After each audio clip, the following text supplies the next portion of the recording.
Hey, I don't know if you're awake right now. I kind of hope you're not, honestly. I hope you're sleeping. I hope it's the good kind of sleep where you wake up and don't remember dreaming. But I'm awake, and I've been sitting here with this thought that won't let me go. And I thought maybe I'd just say it out loud to you, to the quiet. I don't know. There are seasons in our lives when light feels scarce. I've been thinking about a lot lately and about how some chapters just feel dimmer, Like you're walking through your days and the shadows are longer than they used to be, and they stretch across everything. Your morning coffee, your commute, the way you answer when someone asks how you're doing.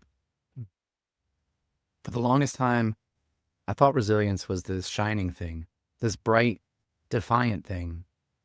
Like standing up fast after you fall, dusting yourself off with a smile, proving to the world, proving to yourself that you're fine, you're strong, you've got this. But I don't think that anymore. I think maybe resilience is quieter than that, softer. I think it's about how tenderly you can stay with yourself when everything feels hard. How gently you can sit in the uncomfortable middle of something, not rushing to fix it, not pretending it isn't there, just staying. The shadows, they don't come to erase us. I really believe that now. They come to remind us of something we keep forgetting, that we're still whole, even when we can't see all of ourselves clearly, even when we feel like we're disappearing. They ask us to breathe slower, to listen to the parts of ourselves we usually talk over, to find that strength that hums so quietly beneath everything, beneath the noise, beneath the fractures, beneath the fear. You know what I think resilience is? I think it's a kind of alchemy. Like, it takes the things that could break us, the ache, the silence, the waiting, all those cracked open places, and it doesn't make them go away. It doesn't turn them into something pretty or easy, but it turns them into soil and turns them into something that can hold new roots. Sometimes strength looks like shining. Of course it does. Sometimes it's that moment when you finally feel like yourself again.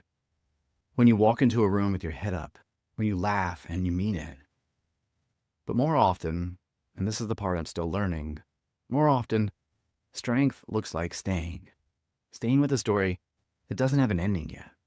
Staying with the part of yourself that's still trembling. Staying with the shadow long enough to notice there's actually light inside it. Not bright, maybe, not obvious, but there, soft, patient.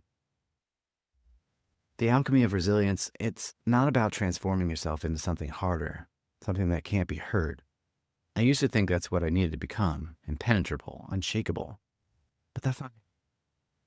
It's about becoming softer, more open, more alive to all of it, the beauty and the breaking, the light and the long dark stretches in between. It's courage, braided with tenderness. That's the image I keep coming back to.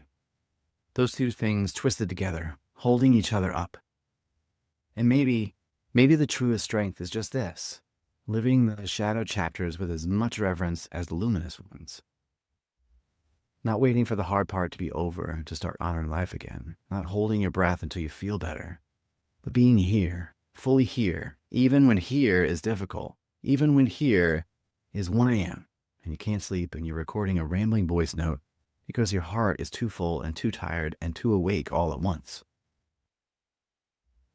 I guess what I'm trying to say is, if you're in a shadow season right now, you're not doing it wrong. You're not taking too long. You're not broken because you haven't bounced back yet. You're just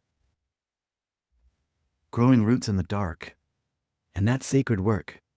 That's the work that holds you up when the light comes back. Because it will, come back. It always does. But while you're here, in this quiet, in this in-between place, you're not less than you were. You're not failing. You're not lost.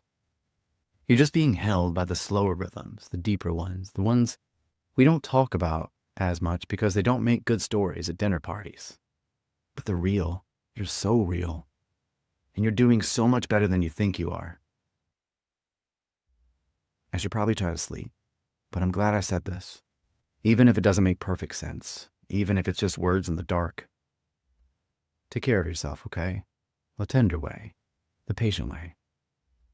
I'll talk to you soon. Good night.